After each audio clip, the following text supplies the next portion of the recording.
Hello मैत्रिणींनो, तर आजच्या नवीन व्हिडिओमध्ये तुमचं खूप खूप स्वागत आहे. तर इथं पहा, माझ्याकडे ब्लाऊज आलेले आहेत. किती आलेले आहेत ते मी दाखवते पुढं. तर हे साड्या आहेत, आपल्याला फॉल करायचं आहे आणि ह्याच्यामधले ब्लाऊज शिवायचं आहे. पण हे हे जे राखाडी कलर आहे ते कॉटनची आहे आणि त्याच्यामधला ब्लाऊज शिवायचा नाही आहे, कारण त्यांना साडी पुरणार नाही. तर ह्याच्यामध्ये ह्या पिशवीत पाहता येईल तर इथं 10 ब्लाऊज आले आहेत, आपल्याला शिवण्यासाठी कस्टमरचे आलेले आहेत. आणि मी त्यांना अगोदर खूप सारे ब्लाऊज शिवून दिलेले आहेत. तर परत त्यांनी माझ्याकडे एवढे ब्लाऊज घेऊन आलेले आहेत. पहिल्याचे ऑलरेडी पॅन्टिंगमध्ये 2 ब्लाऊज आहेत आणि ही 10 म्हणजे असे करून 12 ब्लाऊज शिवण्यासाठी माझ्याकडे आहेत आता. तर इथं पहा, तर हे 10च्या 10 ब्लाऊज आणि ते 2 पहिल्याचे पेंटिंगमध्ये असलेले 2 आहे, म्हणजे असे करून माझ्याकडे 12 ब्लाऊज शिवण्यासाठी एकाच कस्टमरचे आहेत. तर एवढं कंप्लेट ब्लाऊज शिवून मला द्यायचं आहे, पाडव्याच्या अगोदरच द्यायचे आहेत. तर इथं पहा, एका मावशींचा ब्लाऊज आले होते माझ्याकडे, खूप दिवस झाले पेंटिंगमध्ये होते आणि फोर्टच ब्लाऊज आहे. तर त्यांना मी म्हणजे नवीनच मावशी आहेत, ते नवीन कस्टमर आहेत आपल्या. तर मी त्यांना आधी सांगितलं की एक साधा पीस तुम्हाला मी शिवून दाखवते, अंगामध्ये चांगला फिटिंग वगैरे बसला तर मग मी बाकीचे ब्लाऊज शिवते, कारण त्यांच्या काठापदराच्या साडीमधले वगैरे ब्लाऊज आहेत पैठणी साडीमधले. तर हे इथं बघा, फोर्टच ब्लाऊज आहे. तर हे फोर्टचा पॉप बघू शकताय तुम्ही, खूप छान आणि सुंदर आलेला आहे. तर मी आता हे शिवून त्यांना दाखवणार आहे अगोदर, मग ते नंतर मी त्यांचे ते सर्व ब्लाऊज शिवायला घेणार आहे. तर ह्या अशा पद्धतीचं काम ताईंनो कंप्लीट करायला घेतलं तर कुठंच मागं हारायचं नाही. एकदा हातातमध्ये काम घेतलं ना, ते पूर्णपणे केल्याशिवाय गप्प बसायचंच नाही. तर हे म्हणजे असे फोर्टस ब्लाऊज जास्त माझ्याकडे येत नाहीत. तर कधी तर असे वयस्कर मावशींचे येत असतात. जास्तीत जास्त माझ्याकडं प्रॉपर म्हणजे सांगायचं गेलं तर माझ्याकडं सॉरी कटोरी आणि प्रिन्सेस कट हे असेच माझ्याकडे जास्त ब्लाऊज असतात. जास्त माझं फोकस फोर्टसवर नसतं आणि फोर्टसचे ब्लाऊज माझ्याकडे जास्त येत नाही आहेत. तर हे अशा पद्धतीचं इथं माझं ब्लाऊज शिवून होत आहे. तर ताईंनो, अशा पद्धतीनं तुम्ही पण काम केलं पाहिजे घरामध्ये.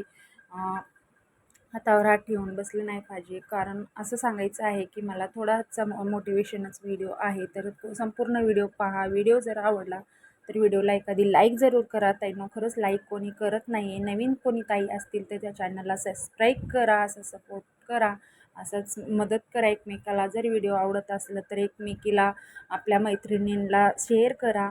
तर इथं हे सांगायचं आहे मला मोटिवेशन. तर ताईंनो, आपल्या मागं कितीही संकट असले आणि किती दुःख असलं, कितीही काम असलं, तरी आपल्याला जर करायची जिद्द काही मनामध्ये असली तर कुठलंही काम करायचं हातामध्ये एकदा घेतलं तर त्याला माघारी फिरून बघायचं नाही आहे. ते पुढं वाटचाल आपली चालूच ठेवायचं. तर इथं पाहता येईल माझ्याकडे 9 साड्या एकच कस्टमरचे फॉल आलेले आहेत आणि त्यांचा ब्लाऊज पण त्यांनी शिवायला सांगितले, कारण एक आधी शिवून द्यायला सांगितले. साड्या माझ्याकडे खूप दिवसाच्या त्यांच्या येतात, पण मी ब्लाऊज त्यांची शिवत नव्हते. त्यांची खूप मोठी साईज आहे. तर आता त्यांनी मला शिवायला सांगितलेलं आहे. तर इथं 9 साड्या माझ्याकडे फॉल आलेल्या आहेत. तर फॉल पण करायचं आहे आणि ब्लाऊज शिवायला सांगितले, ब्लाऊज पण शिवून घ्यायचं आहे ताईंनो. तर ह्या अशा पद्धतीचं स्ट्रगलनं आणि जिद्दीनं चिकाटीनं जर काम करायला घेतलं तर ताईंनो, खरंच कुठंही आपण कमी पडत नाही आहे. आणि नेहमी सांगायचं झालं तर कुठल्याही पद्धतीचं आपल्याकडं कस्टमर येत असते, त्या कस्टमरला सामोरं जाण्यास आपल्याला आपल्यामध्ये ताकद राहिली पाहिजे, ताकद ठेवली पाहिजे. त्याला समोर जायला, त्याच्या समोरही जायला आपल्यात ताकद असली पाहिजे, कारण कुठला कस्टमर कसा असतो तेच काही सांगता येत नाही. कुठंही आपले जरा कुठं काही झालं की चूक काढली जाते, ते चूक आपण सुधारवून देण्यात सहमत राहिलं पाहिजे. कुठंही जरा इकडची शिलाई इकडं झालं तरी ते नावं ठेवत असतात. त्याच्या पुढं जायला आपल्यामध्ये हिंमत असली पाहिजे. आणि हिंमतीनं, ताकदीनं आणि कष्टानं, मेहनतीनंच हे काम होत असते ताईंनो. खरंच सांगायला गेलं तर खूप मेहनत आहे, खूप स्ट्रगल आहे, खूपच म्हणजे खूप. माझ्या अनुभवामधून मी तुम्हाला सांगते. जे बी आपल्या कस्टमर ताई जे बी आपल्या टेलर ताई आहेत त्यांना तर त्यांचं पण हे असंच असेल, माझ्यासारखं असंच आहे का नाही ते कमेंट करा.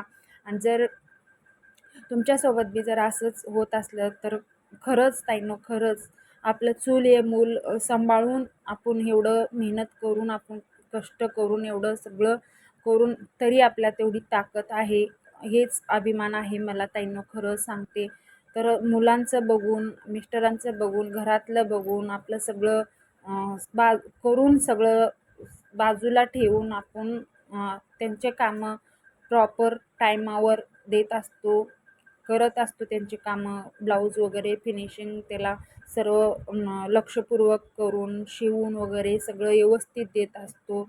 तरी एखादी कस्टमर असतं कुठं ना कुठं तरी चूक काढत असतं, तरी त्याला आपल्याला सामोरं जायला आपण त्याच्यामध्ये हिंमत, कारण आपल्यामध्ये हिंमत असली तरच आपण ही कामं सगळे करू शकतो. कारण एकही आपण जरा खचलो, कुठं तरी जर खचलो तर मग ते काहीच होणार नाही आपल्याच्यानं. टेन्शन ठेवायचं नाही आहे डोक्यामध्ये. टेन्शन ठेवलं तर मग कुठलेही कामं होणार नाहीत. तेच जर टेन्शन ठेवून बसलो, टेन्शन बाजूला ठेवायचं, घरातले कामं आवरून पटापट ते बाजूला ठेवायचं आणि लक्षपूर्वक आपल्या प्रामाणिकपणानं ब्लाऊज एक असं आपल्या मनातून खुश होऊन जर शिवलं तर कुठंच काही होणार नाही. ब्लाऊजला खूप छान ब्लाऊज येत असतात ताईंनो माझ्याकडून. माझे अनुभव तुम्हाला मी सांगते.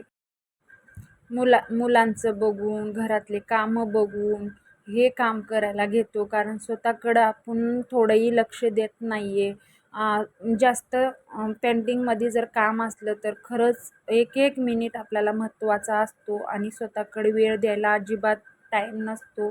कुठंही बाहेर जाता येत नाही आहे, कुठंही फिरता येत नाही आहे. फक्त घर काम आणि आपलं शिलाई, घरकाम शिलाई बस एवढंच आपल्याला दिसतंय.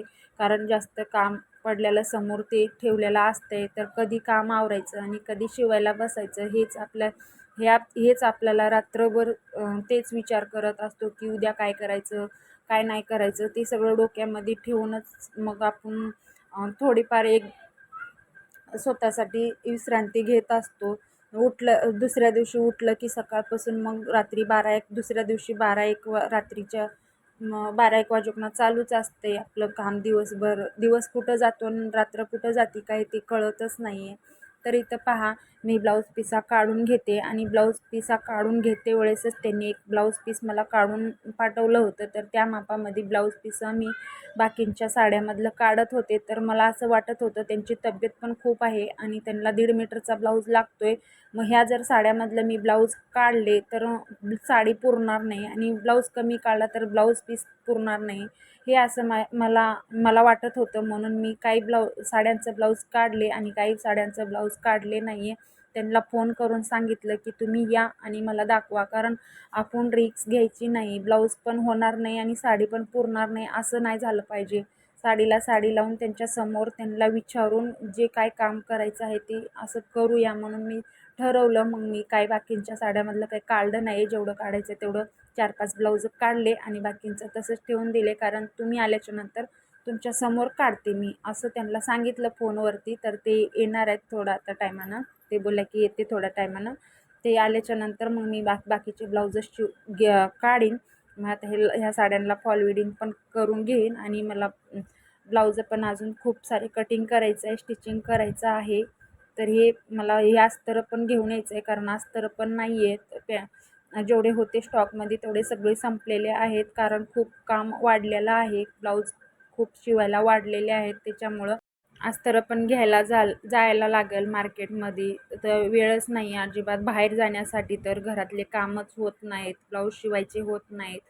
परत स्वतःकडे वेळ देता येत नाही आहे, कुठल्या गावाला जाता येत नाही. तर मी इथं घेतलेला आहे ताईंनो ब्लाऊज कटिंग करून, कारण ही ताईंचे खूप दिवस पेंटिंगमध्ये माझ्याकडे ब्लाऊज होते शिवायचे बाकी. तर ते कोणाकोणा ताईला असं वाटत असेल की ताई मला ब्लाऊज टाईमावर देत नाहीत. तर तसं सिच्युएशनच झालेली आहे माझ्याकडं. मी एकटीच कुठं स्ट्रगल करणार आहे. कुठं मी 2च हात आहेत, तर कुठं मी हात देणार आहे. कुठं मशीन आहे का माझ्याकडं काम करायला. तर सगळं काय आहे ते सगळं मलाच करायला लागेल, मलाच बघायला लागेल. त्याच्यामुळं जास्त होत नाही आहे. जेवढे ब्लाऊज आलेले आहेत तेवढे थोडेफार पेंटिंगमध्ये असतातच. खूप दिवस झालेले असतातच ब्लाऊज. काय कस्टमरला वाटते की हे लवकर देत नाही. तर आत्ताच्या सध्याच्या काळामध्ये माझ्यासोबत तेच व्हायला लागले. तर इथं मी स्लीव्ज घेतलेला आहे ताईंनो काढून. किती माणसाच्या मागं टेन्शन असलं, दुःख असलं ते सर्व बाजूला ठेवून त्यांचं संपूर्ण काम तयार करून सगळे ब्लाउजेस फिनिशिंगमध्ये जराही कुठं काही झालं की मग त्याने एकदम हल्ला करणार, हल्ला करतील असं त्यांच्याच पुढं आपल्याला पण त्यांच्यासोबत म्हणजे आपल्यात ताकद ठेवून त्यांच्याबरोबर लढाई करून त्यांना काहीतरी समजावून त्यांना बोलून बस कितीही ब्लाऊज जर किती फिटिंगला बसला ना काही झालं तरी तो थोडासा ना थोडासा कुठं चूक काढायची म्हणजे काढणारच त्यांनी जाणून बुजून कोणच्या कस्टमर असं असतात ताईंनो. तर सर्वांना असं सामोरं जाण्यासाठी ताकद आपल्यात ठेवलीच पाहिजे. तर इथं पहा माझं ब्लाऊज कटिंग करून झालेला आहे. अस्तरवाला ब्लाऊज आहे, ब्रॉकेटचा आहे. तर ते आता मला स्टिचिंग पण करायचं आहे. कटोरी आहे आणि वेगळा स्लीव्जला पण इथं कमी आहे. तरीही मला थोडंसं इथं जॉईंट द्यायला लागेल. खूपच कपडा कमी होता. तर इथं मला थोडंफार जॉईंट देऊन इथं मला स्टिचिंग करायला लागेल.